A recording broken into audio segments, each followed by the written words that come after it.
সরকারি জমি দখল, জাল খতিয়ান, পাট্টার জমি দখল করে বিক্রি, নদীর চর দখল সহ একাধিক অভিযোগ তুলে আন্দোলনে সরব হল বাম দলসমূহ।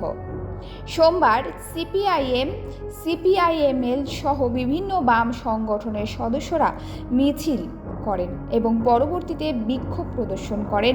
নকশালবাড়ি ভিডিওকে স্মারকলিপি প্রদান করেন। অভিযোগ, হাতিঘিসার সেবদুল্লাহ লুৎফু সাঁওতাল নামক এক ব্যক্তিকে 1976 সালে পাট্টা দেওয়ার পর তার জমি দখল করেছে। গ্রেফতার তৃণমূল নেতা আশরাফ আনসারি। মনিরামে নদীর চর দখল ও বিক্রির চক্রান্ত হচ্ছে। বর্গাদারদের উচ্ছেদ করার পাশাপাশি গোসাইপুরে শ্মশানঘাটের জমি অধিগ্রহণ করে সলিড ওয়েস্ট ম্যানেজমেন্ট করার চক্রান্ত করা হচ্ছে। অন্যদিকে নকশালবাড়ি বিএলআরওর অভিযোগে 10 জনের নামে লিখিত অভিযোগ থাকলেও 3 জনকে গ্রেফতার করেও বাকিরা অধরা কেন, এই প্রশ্ন তুলেন বিক্ষোভকারীরা। গোটা ঘটনায় তদন্তের দাবিতে এই স্মারকলিপি প্রদান করা হয়। অন্যদিকে গ্রেফতার নকশালবাড়ি পঞ্চায়েত সমিতির কর্মাধ্যক্ষকে পদ থেকে সরানোর দাবি জানান বাম দলসমূহের নেতারা। প্রথমে তো আমরা 6 দফা দাবি নিয়ে আমরা ডেপুটেশন দিলাম, বিডিওর সাথে কথা হলো এবং ওনার কাছে হ্যাঁ দেখব বা কিছু করব ব্যাপারটা এরকম কোনো আশ্বাস বলতে গেলে সেরকম আমরা পাইনি। তবে আমাদের তরফ থেকে এটা বলে দেওয়া হয়েছে যে বিশেষ করে যেহেতু আমরা 1 নম্বরের দাবিতে যেটা রেখেছি যে লুৎফু সাঁওতালের জমি, যেটা 76 সালে বিধানচন্দ্র রায়ের আমলে যে লুৎফু সাঁওতালকে যে পাট্টা দেওয়া হয়েছিল, যে জমি সিদ্ধার্থ শঙ্কর রায়ের জমানায়, সেই জমি লুৎফু সাঁওতালকে ফিরিয়ে দিতে হবে। সেখানে সরকারি বোর্ড লাগানো হয়েছে এবং সেই জমি যদি বিডিও সে যদি উদ্যোগ না নেয় লুৎফু সাঁওতালদের ওয়ারিশদেরকে ফিরিয়ে দেওয়ার ব্যাপারে, আমরা এটা পরিষ্কার বলে দিয়েছি, তাহলে ওই জমিতে আমরা ঢুকে যাব।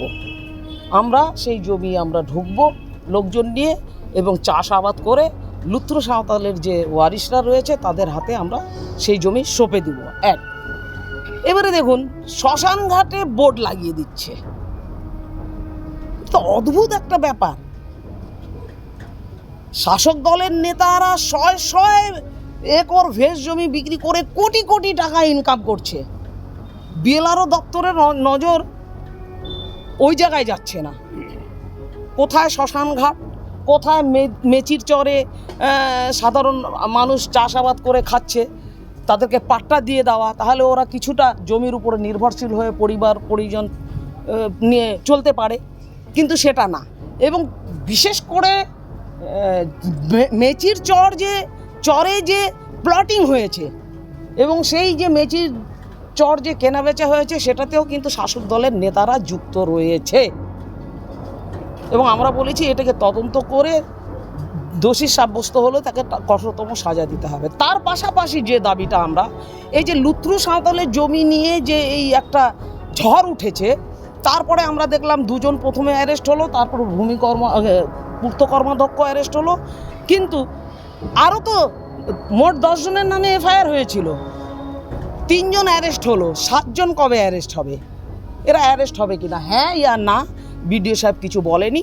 তবে উনি শুধু বললেন যে আমরা দেখছি ভেষ জমিগুলোতে বোর্ড এর জন্য লাগিয়ে দেওয়া হচ্ছে যাতে ভেষ জমিগুলো বেহাত না হয়ে যায়। তো বিডিও সাহেবকে আমাদের তরফ থেকে একটা প্রশ্ন আমরা করেছি যে লুৎফু সাঁওতালের জমি 76 সালে পাট্টা পেয়েছে এবং বিএলআরও দপ্তর যেদিন সেই জমিতে গিয়ে বোর্ড লাগালো, সেদিন সেই জমির পাশেই রিটায়ার্ড একজন পুলিশ অফিসার সে 10 কাঠা জমি কিনেছে। তো সেই বোর্ড যেদিন লাগাতে গেছে বিএলআরও দপ্তর থেকে বলা হয়েছে সেই অফিসারকে যে আপনি লিজের জন্য অ্যাপ্লাই করুন। তো বিএলআরও সাহেবের কাছে, বিডিও সাহেবের কাছে আমরা জানতে চাইলাম, জমিটা তো লুৎফু সাঁওতাল পাট্টা পেয়েছে, জমিটা তো লুৎফু সাঁওতাল ফিরে পাবে, তো সরকারকে কেন লিজের জন্য অ্যাপ্লাই করবে? তাহলে তো লুৎফু সাঁওতালের জমির তো অধিকার থাকলো না। পাশাপাশি ওই 10 কাঠা জমি যে কমসে কম 25 থেকে 30 লাখ টাকা ওখানে কিনা বেচা হয়েছে। একদিকে দেখুন, একদিকে শাসক দলের দালালরা ওখানে 25 থেকে 30 লাখ টাকা কামাই করে নিল সেই পুলিশ অফিসারের কাছে জমি বিক্রি করে, তারপরে সরকারের তরফ থেকে বলছে যে আপনারা লিজের অ্যাপ্লাই করুন, আমরা লিজ দিয়ে দেব। একবার টিএমসির দালালরা টাকা খেলো, একবার লিজের নাম করে সরকার টাকা খাবে। অর্থাৎ এইটা হতে দেওয়া যাবে না, এইটা আমরা হতে দেব না। এটা যদি হয় তাহলে আমাদের রাস্তা আছে খোলা, আমরা এসে বললাম, যদি না শুনে তাহলে আগামী দিনে আমরা বৃহত্তর আন্দোলনে রাস্তায় যেতে বাধ্য হব। এই দরকার নেই, সবটাই বলেছি আপনার কাছে। মানে আমরা একটা খুব আতঙ্কজনক পরিস্থিতিতে দাঁড়িয়ে আছি। শুধু তো নকশালবাড়ি নয়, গৌতম বলেছে দুর্নীতিটা এমন জায়গায় গেছে, বিশেষ করে দার্জিলিং জেলা।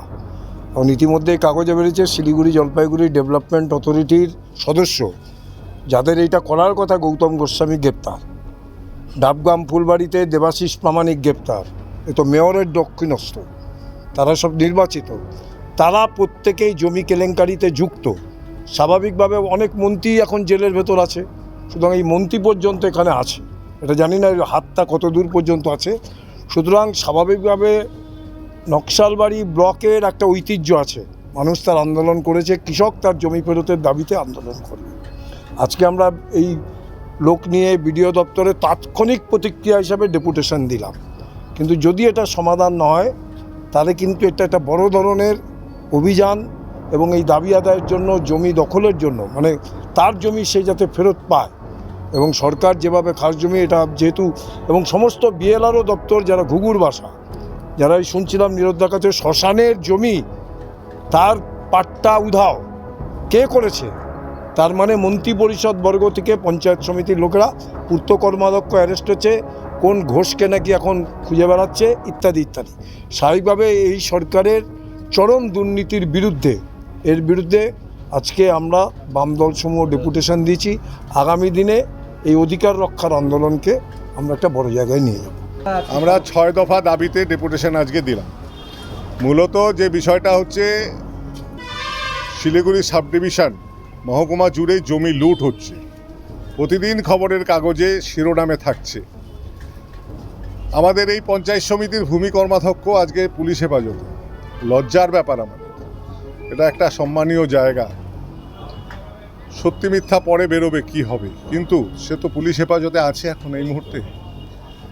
এবং আরও এরকম ভুরি ভুরি, শুধু ওই চুনোপুটি নেতারা জেলে থাকলে হবে না। আমরা বলছি রাঘব বোয়াল যারা, আরও বড় যারা 6 বিঘা নিয়ে জমি নিয়ে যারা শিউবর সুরজবরের জমি যারা প্লটিং করছে, তাদের কাছেও হাতটা বাড়ানো উচিত প্রশাসন, তাদেরও অ্যারেস্ট করা উচিত।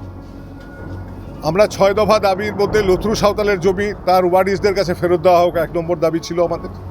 আমরা বলছি সেই জমিতে সরকারি বোর্ড লাগিয়ে দেওয়া হয়েছে।